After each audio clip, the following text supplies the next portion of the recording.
Hi guys, welcome to மாவுலான் YouTube channel. இன்றைக்கி வந்து பார்த்தீங்கன்னா ப்ளூ லாக் அனிமி சீரிஸோட சீசன் 1 தமிழ் ரிவ்யூ தான் நம்ம பார்க்க போகிறோம். ஓகே, நம்ம அதிகமாக பேச வேணாம், நம்ம சீக்கிரமாக இப்போ ரிவ்யூக்குள்ளே போகலாம் கைஸ். 2018 ஃபுட்பால் வேர்ல்டு கப்பில் என்ன ஆகுதுன்னு பார்த்தீங்கன்னா ஜப்பான் வந்து எலிமினேட் ஆகுது. அந்த எலிமினேஷன்லேருந்து என்ன ஆகுதுன்னு பார்த்தீங்கன்னா ஸ்டோரி வந்து ஸ்டார்ட் ஆகுது கைஸ். ஜப்பான் ஃபுட்பால் யூனியன் என்ன பண்ணுறாங்கன்னு பார்த்தீங்கன்னா புதுசாக ஒரு ப்ரோக்ராம் ஸ்டார்ட் பண்ணுறாங்க.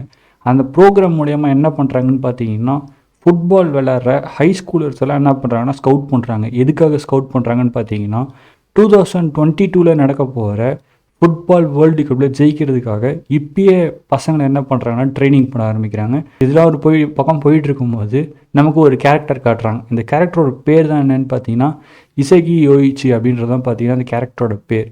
இப்போ இவர் என்ன பண்ணிருக்காரு அப்படின்னு பார்த்தீங்கன்னா ஒரு ஃபுட்பால் மேட்ச் போயிட்டுருக்கு. இந்த மேட்ச்சை விளையாடிட்டு இருக்காரு. ஆக்சுவலாக இவர் வந்து பார்த்தீங்கன்னா இசகி யோயிச்சி வந்து பார்த்தீங்கன்னா ஒரு ஃபார்வர்ட் பாலை எடுத்து ஸ்ட்ரெயிட்டாக கோல் போஸ்ட் நோக்கி வில்லிலிருந்து பாய்ந்த அம்பு போல் என்ன பண்ணிருக்காருன்னா போயிட்டுருக்காரு. எதற்கால தடுக்க வர எல்லாரையும் என்ன பண்ணுறாங்கன்னு பார்த்தீங்கன்னா டேக்கிள் பண்ணி பால் எடுத்துக்கிட்டு கோல் போஸ்ட்டில் கிட்ட போயிட்டார்.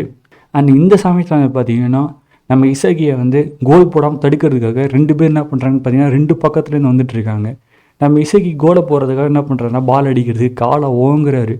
இந்த சமயத்தில் இசகி யோயிச்சிக்கு பக்கத்துலேயே வந்து பார்த்தீங்கன்னா இன்னொரு பிளேயர், அவரோட டீம் பிளேயராக தான் வந்துட்டு இருந்திருக்கான். அவர் என்ன பார்த்தீங்கன்னா ஃப்ரீயாக தான் இருக்கேன், என்கிட்ட பாலை பாஸ் பண்ணு, நான் கோல் போட்டுறேன் கத்துறான். அப்பயும் இசகி யோயிச்சி வந்து பார்த்தீங்கன்னா பாலை பாஸ் பண்ணலை.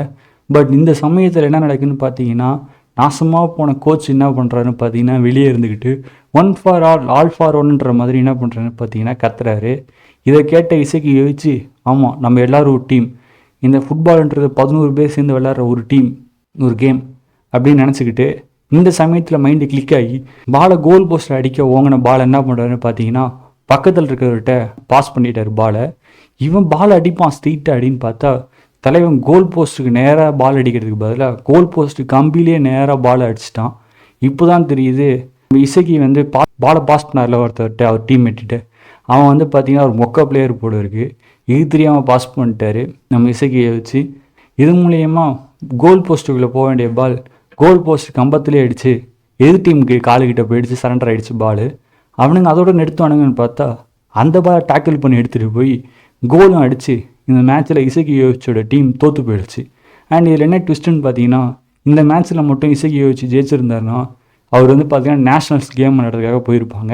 ஆக்சுவலாக அது நேஷ்னல் செலெக்ஷன் கேம் போயிட்டு இருந்திருக்கு கடைசி மேட்ச். அண்ட் இதில் வந்து பார்த்தீங்கன்னா நம்ம இசகி யோயிச்சியோட டீம் தோற்றுருச்சு. அண்ட் அதுக்கு முக்கியமான காரணம் என்ன அப்படின்னு பார்த்தீங்கன்னா இசகி யோயிச்சி மட்டும் ஸ்ட்ரெயிட்டாக பாலை கோல் போஸ்ட் அடிச்சிருந்தானா நிறைய சான்சஸ் இருக்குது பால் போகிறதுக்கு. பட் அது நாசமாக போன கோச்சோட பேச்சை கேட்டுக்கிட்டு பக்கத்தில் எனக்கு பாஸ் பண்ண போய் அந்த சான்ஸுமே என்ன ஆயிடுச்சுன்னு பார்த்தீங்கன்னா அவர் கையை விட்டு போயிடுச்சு. இந்த ரியாலிட்டி அவரால் ரொம்ப நேரம் நம்பவே முடியல. என்னடா மேட்ச் இப்படியே முடிஞ்சிருச்சு அப்படின்ற சோகத்திலே போயிட்டுருக்காரு. கடைசியாக வீட்டுக்கு போகிற வழியில் கதறி அழுவே ஆரம்பிச்சிடுறாரு நம்ம இசகி யோயிச்சி. அண்ட் இந்த சமயத்தில் தான் வீட்டுக்கு போன இசகி யோயிச்சிக்கு ஒரு சர்ப்ரைஸ் காத்துருக்கு. அது என்னன்னு பார்த்தீங்கன்னா ஜாப்பனீஸ் ஃபுட்பால் யூனியன் வந்து பார்த்தீங்கன்னா ஒரு ப்ரோக்ராமுக்கு ஆள் ஸ்கவுட் பண்ணிகிட்டு இருக்காங்களே, அதில் வந்து பார்த்தீங்கன்னா ஜாயின் ஆனதுக்கான இன்விடேஷன் வந்து பார்த்தீங்கன்னா நம்ம இசகி யோயிச்சிக்கு வந்து வந்திருக்கு. இதை பார்த்த உடனே பார்த்தீங்கன்னா இசகி யோயிச்சிக்கும் ஒரே சந்தோஷம். சரி நம்ம நாளைக்கு போவோம் அப்படின்னு முடிவு பண்ணிவிட்டு என்ன பண்ணுறாருன்னு பார்த்தீங்கன்னா இருந்த துக்கத்தெல்லாம் மனசில் அடைச்சிட்டு நைட்டு தூங்கிட்டு காலையில் எழுந்து போகிறாரு. எங்கே வர சொல்லியிருக்காங்களோ அங்கே ஒரு பெரிய ரூமில் போட்டு உள்ள வர வச்சுருக்காங்க. அந்த ரூம்குள்ளேயும் அவர் போகிறாரு.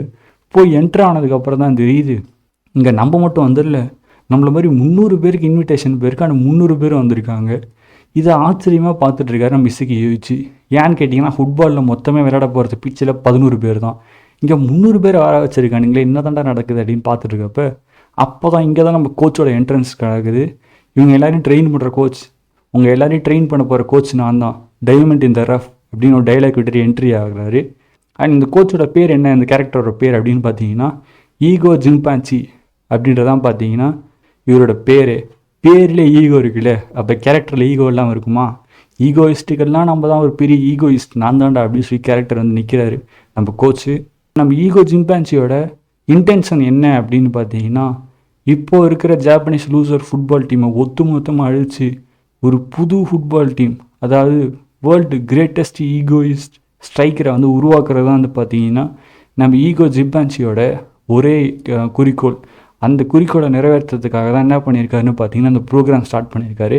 அண்ட் அந்த ப்ரோக்ராம் பேர் தான் அந்த ப்ளூ லாக் அண்ட் நீங்கள் அகைன் நினச்ச மாதிரியே ப்ளூ லாக்ன்றது தான் இந்த அனிமியோட நேமும் கூட. இந்த ட்ரைனிங் ப்ரோக்ராமே வந்து பார்த்தீங்கன்னா ஒரு ட்விஸ்டடான ட்ரைனிங் ப்ரோக்ராம். ஏன் அப்படின்னு கேட்டிங்கன்னா ஒரு ஃபுட்பால் டீம் அப்படின்னு எடுத்துக்கிட்டிங்கன்னா அதில் நிறைய பொசிஷன்ஸ் இருக்கும். ஆனால் இங்கே வந்திருக்க எல்லோரும் வந்து பார்த்திங்கன்னா ஒரே பொசிஷன் விளாட்றவங்க.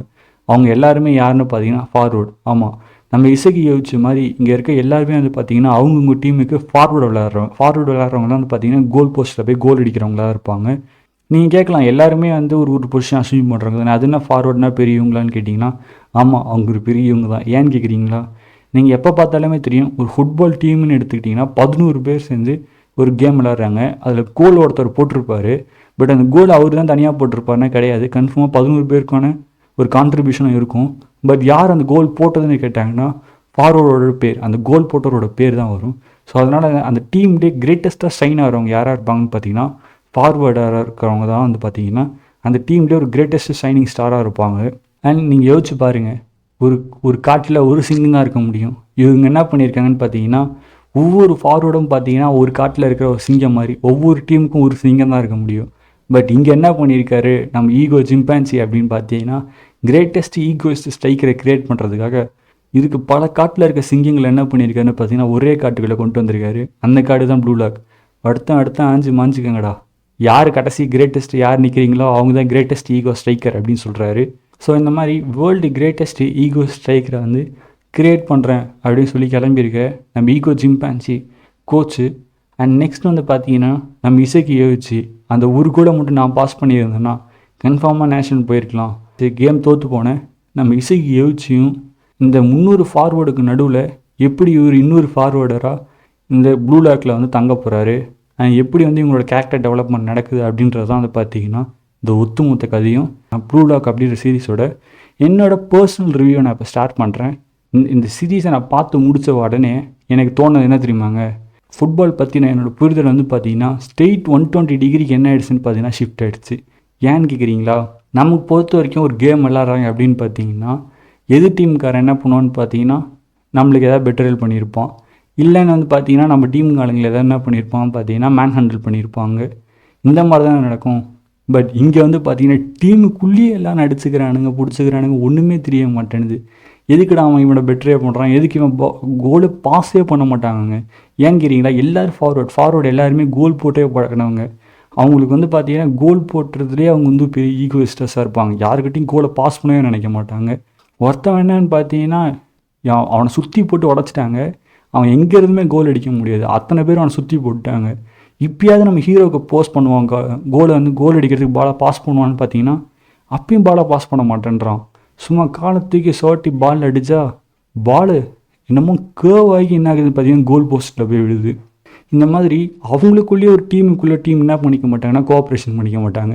ஏன்னு கேட்குறீங்களா? இங்கே நடக்கிற ஒவ்வொரு அசஸ்மெண்ட்லேயுமே நீங்கள் அசஸ்மெண்ட்டில் தோத்துட்டிங்கன்னா உங்கள் டீம் மட்டும் பாதிக்கப்படாது, அந்த டீமில் வந்து பார்த்தீங்கன்னா ஒவ்வொருத்தவங்களுக்கும் ஒரு கோல் கொடுத்துருப்பாங்க. ஃபார் எக்ஸாம்பிள் ஒரு மேட்ச் நடக்கும்போது அட்லீஸ்ட் ஒரு பிளேயர் ஒரு கோலாவது கொடுத்துருக்கணும். அப்படி கொடுத்துருந்தா மட்டும் ஒரு கோலாவது அவங்க அடிச்சிருந்தா மட்டும்தான் வந்து பார்த்தீங்கன்னா நெக்ஸ்ட் கேமுக்கு வந்து அவங்களால போக முடியும். சப்போஸ் ஒரு கோல் கூட அவங்க அடிக்கலை அப்படின்னு பார்த்தீங்கன்னா அவங்கள அப்பயே என்ன பண்ணிவிடுவாங்கன்னா அந்த மேட்ச் முடிஞ்சதுக்கப்புறம் ப்ளூ லாக்லேருந்து வெளியே அனுப்பிடுவாங்க.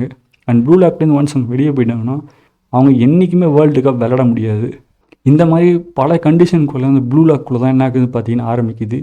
இது என்ன தான் ஸ்போர்ட்ஸ் கேட்டகரியில் இருந்தாலுமே ஒவ்வொரு நிமிஷமே வந்து பார்த்தீங்கன்னா shocking twist and turns horror thriller சைட்ஸில் போய்ட்டு இருந்துச்சுங்க கதையை ஒத்து மொத்தமாக. என்னடா கதை இந்த இடத்துல இப்படி ஷாக்கிங்காக இருக்குது, இவன் இவ்வளோ ட்விஸ்ட்டு கொடுக்குறாங்களே, கேம் மேட்ச் விளையாடிட்டு இருக்கும் போதெல்லாம் இம்ப்ரூவ்மெண்ட் ஆகி எங்கே தான் இப்படி கோல் அடிக்கிறாங்கன்னு தெரியாமல் கோல் அடிப்பானுங்க. அண்ட் இந்த மாதிரி போய்ட்டு இருந்த த்ரில்லர் அண்ட் ஹாரர் லெவலுக்கு போய்ட்டு இருந்துச்சு. ஸோ என்ன தான் த்ரில்லிங் அண்ட் ஹாரராக இருந்தாலும் இதை வந்து பார்த்திங்கன்னா நம்ம ஸ்போர்ட்ஸ் கேட்டகரி கீழே தான் இருக்கும். அண்ட் இதை பார்த்ததுக்கப்புறம் ஸ்போர்ட்ஸ் இந்த அளவுக்கு ஒரு ஸ்போர்ட்ஸ் சீரிஸை த்ரில்லர் அண்ட் ஹாரராக எடுக்க முடியுமா அப்படின்றத நம்மளால் புரிஞ்சுக்க முடியும். அண்ட் இதில் முக்கியமாக எனக்கு பிடிச்சிருந்த கேரக்டர்ஸ் நம்ம ஈகோ சிம்பான்சியை வந்து எனக்கு ரொம்ப பிடிச்சிருந்தது. ஆக்சுவலாக அவரோட ஒவ்வொரு இதையுமே வந்து பார்த்தீங்கன்னா எதுக்குடா இந்த மேட்ச்சில் இந்த மாதிரி அசஸ்மெண்ட் கொடுத்துருக்கான், எதுக்கு இப்படி ஒரு மேட்ச் வச்சுருக்கான் அப்படின்னு நினைப்பீங்க.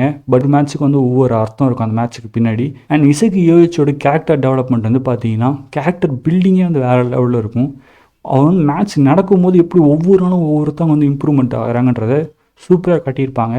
இல்லை இசைக்கு யோசிச்சியை மட்டும் காட்டியிருக்க மாட்டாங்க. இந்த ப்ளூ லாக்கில் வந்திருக்க main players and supporting characters எல்லாருக்கும் முக்கியத்துவம் கொடுத்து எல்லாரோட கேரக்டர் டெவலப் பண்ணி காட்டியிருப்பாங்க. பட் அதிகமாக ஸ்க்ரீன் டைம் வந்து பார்த்திங்கன்னா இசக்கி யோசிச்சுக்கு தான் போயிருக்கும். அண்ட் அதிகமாக வந்து பார்த்திங்கன்னா ஃபஸ்ட் சீசன் ஃபுல்லாகவே வந்து பார்த்திங்கன்னா கேரக்டர் பில்டிங்கில் சீகிரி அப்படின்னு ஒரு கேரக்டர் இருப்பாங்க, அவரும். நெக்ஸ்ட் வந்து பார்த்திங்கன்னா பாட்சிரா, நம்ம யோசிச்சு இசக்கியோட ஃப்ரெண்டு வந்து பார்த்திங்கன்னா பாட்சிரா, அவரும் நம்ம யோசிச்சு இசக்கி என்ன பண்ணியிருப்பாங்கன்னு பார்த்தீங்கன்னா ஒட்டுமொத்த சீசனுமே வந்து ஃபுல் டாமினேஷனில் இருந்திருப்பாங்க. அண்ட் அதுக்கப்புறம் ஒரு சில கேரக்டர்லாம் இன்ட்ரடியூஸ் பண்ணியிருப்பாங்க. அவங்க வந்து பார்த்திங்கன்னா சீசன் எண்டில் வந்து பார்த்திங்கன்னா டாமினேஷன் காட்டியிருப்பாங்க. அண்ட் இந்த ப்ளூ லாக் அனிமி சீரிஸ் வந்து பார்த்திங்கன்னா உங்களுக்கு சப்டைட்டிலோட அவைலபிளாகவும் இருக்குது. அண்ட் அதே சமயத்தில் இங்கிலீஷில் வந்து பார்த்திங்கன்னா டப்புடும் அவைலபிளாக இருக்குது, நீங்கள் வேணும்னா பார்க்கலாம். அண்ட் அதே சமயத்தில் வந்து பார்த்திங்கன்னா ப்ளூ லாக் சீரிஸ் வந்து பார்த்திங்கன்னா October 8, 2022 ஸ்டார்ட் பண்ணி March 25, 2003 வந்து பார்த்திங்கன்னா சீசன் 1 வந்து முடிஞ்சிருச்சு. இதுக்குள்ளே மட்டும் வந்து பார்த்திங்கன்னா மொத்தம் 24 எபிசோட் ரிலீஸ் பண்ணியிருக்காங்க. அண்ட் இதுக்கு என்னோடய ஸ்கோர் எவ்வளோ கொடுப்பீங்க ரேட்டிங் அப்படின்னு கேட்டிங்கன்னா நான் கன்ஃபார்மாக 8 to 9 கொடுப்பேன். ஏன்னா அந்தளவுக்கு உண்மையாக நல்லா இருந்துச்சு சீசன் 1. அண்ட் இப்போ வந்து சீசன் 2 ஆக்சுவலாக ரன்னிங்கில் போயிட்டுருக்கு. இந்த ரிவ்யூ வந்து பிடிச்சிருக்குன்னு நம்புகிறேன். உங்களுக்கு நெக்ஸ்ட் வந்து பார்த்திங்கன்னா சீசன் 2ஓட ரிவ்யூ வேணும் அப்படின்னு நினச்சிங்கன்னா கமெண்ட் பண்ணுங்கள். இல்லை வேறு ஏதாவது சீரீஸோட அனிமி சீரீஸாக இருந்தாலும் சரி தான், நாவலாக இருந்தாலும் இல்லை மான்ஹுவா மாங்கா எதுவாக இருந்தாலும் சரி தான் கைஸ், உங்களுக்கு எதோட ரிவ்யூ வேணுமோ அதை கமெண்ட்டில் போஸ்ட் பண்ணுங்க. நான் கன்ஃபார்மாக படிச்சுட்டு உங்களுக்கு நான் வந்து அதோட ரிவ்யூவை போஸ்ட் பண்ணுறேன் கைஸ். தேங்க்ஸ் ஃபார் வாட்சிங் த வீடியோ ரவி கைஸ். இன்னொரு வீடியோவில் மீட் பண்ணலாம். அண்ட் வீடியோ எக்ஸிட் ஆகி முடிகிறதுக்கு முன்னாடி அப்படியே அந்த லைக் பட்டனை தட்டி விட்டுருங்க, சப்ஸ்கிரைப் பட்டனை அப்படியே தள்ளி விட்டுருங்க, ஷேர் பட்டனை கொஞ்சம் ப்ரெஸ் பண்ணிக்கோங்க கைஸ்.